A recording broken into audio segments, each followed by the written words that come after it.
So, with the European stretch of the season now over, and almost another summer break gap in between the last two races, F1 was back for Singapore for the first time since 2019.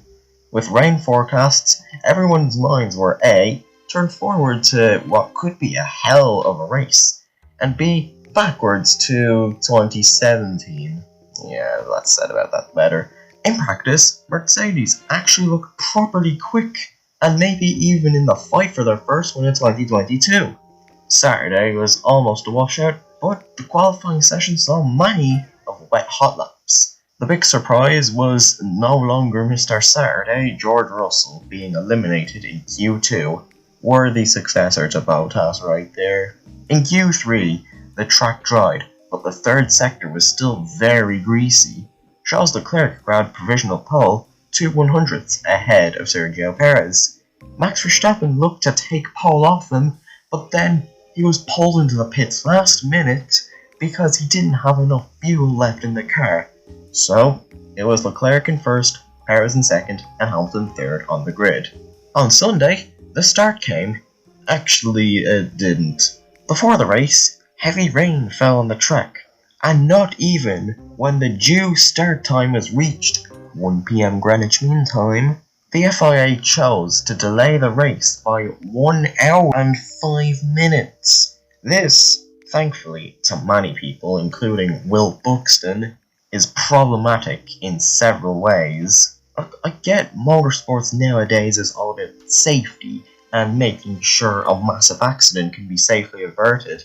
I can commend the governing body in their pursuit for that not happening, and the track was admittedly quite wet at the time the race was set to get going, but a 65-minute postponement is just unacceptable. You have blue, full wet tyres.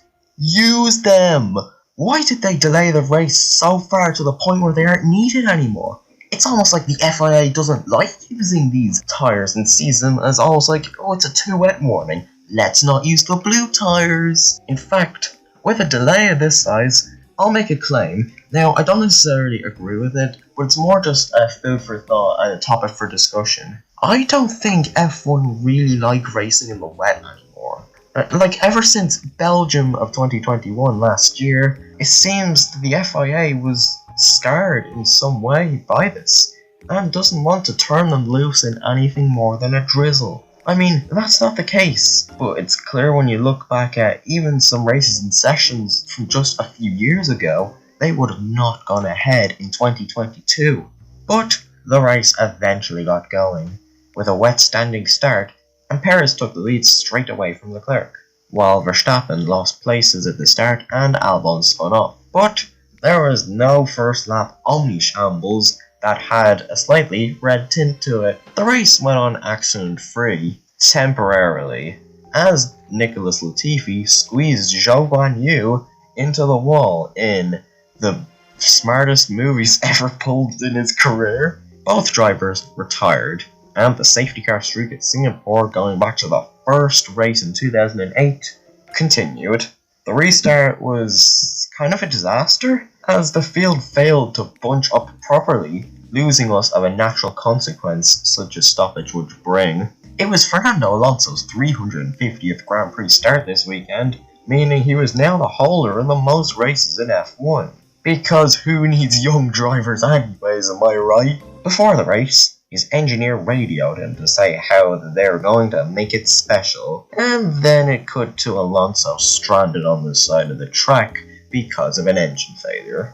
Whoops! Speaking of George Russell, he was having a miserable day at the back of the field, and when the track dried up, Mercedes made the call to bring him in first for medium tyres. He came out the track but was around 9-ish seconds off leader Perez's pace. It was not time for slicks. Merck didn't bring him back in, however. Now he's definitely not scoring any points today. Alexander Albon was back after an appendectomy kept him out of Monza, ending Latifi's career in the process with De Vries's trampling of him. He was running about where the Williams allowed him to, until he clocked the barriers mid-race and gave him so much damage that he retired, and that gave Williams a double DNF for the race. Double DNF? Alpine can do that too. Boom, here's a reliable Renault engine, served steamy on a platter. Back to Mercedes, Russell was undoubtedly having his worst race of the year. Seeing this, Hamilton thought, hey, I should replicate this. So he went straight on into the barrier whilst chasing Carlos Sainz. His day almost ended, but he still continued, but with a damaged front wing. Here, I want to bring up my big talking point of the race. Early on, Kevin Magnussen in the Haas came together with Verstappen and broke his end plate. He soon got the meatball flag for the damage. Now, Hamilton's wing was far more damaged than Magnussen's was, but he never got any flag to come in, only replacing it when the slicks were finally normalised. Now, I know what you think I'm going to say. They didn't give Lulu the flaggy because he's British. The FIA always ought to help the Brits win. Grow up.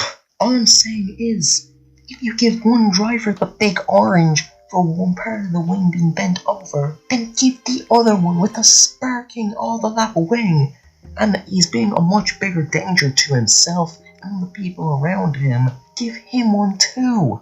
And then Tsunoda crashed. Come on, Yuki, you just got a contract extension. You shouldn't be telling the barrier all about it. It's not sentient. The safety car came out again, and it's worth pointing out that sometime in both safety car periods, Perez fell more than 10 car lengths behind the safety car. So if it's true, then that's an instant 10-second penalty, right?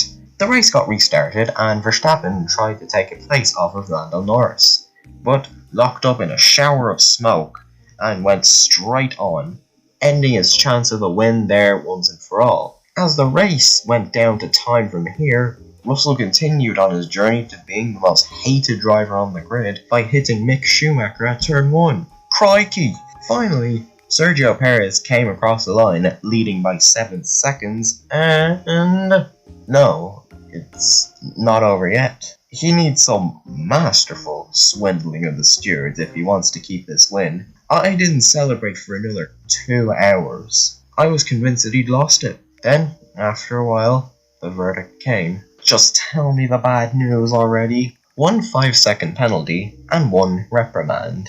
It was official. Checo Perez finally won his second race of 2022 and 4th in his career. Not bad for a number 2 driver. Really, it's been somewhat tough being a Checo fan ever since about Britain, I'd like to say, so seeing him get a good bit of form back truly brightened my weekend. And a little trivia for you, both races have been wet and on a street circuit this year, have both been shortened by the 2-hour time limit, and both were won by Sergio Perez. But in Hungary 2010, Sebastianvettel got a 10-second penalty for being 10 car lengths, and Perez only got a 5 penalty. FIA ball alert. Even though they penalised Vettel, who was driving for Red Bull at Hungary, yeah, F1 fans will always find something to complain about. Hey, myself included, alright?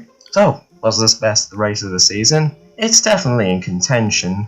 I'd say that or Silverstone, really. But will this be regarded as a better race than Silverstone? Pwah! No chance! There's no overused "here comes Hamilton" TikTok edit that they can use, so 14-year-old boys won't care. Well, hopefully, we can get a few good ones before Abu Dhabi, so this nothing season can actually end in a high. And finally, since Verstappen finished in 7th place, his 5-race win streak is now over. This is relevant because shut up about Seb's record for 1 second. We get it. It's not going to be broken. I don't need to be told about his record every week running. He's not good anymore. Just stop. Let go of the past, please. No. I hope you enjoyed this video. I promise future videos won't be as informal as this. I'm just getting a feel for what my race reviews will actually be. Hopefully you enjoyed this one. If you agreed, well, good. If you didn't, good too.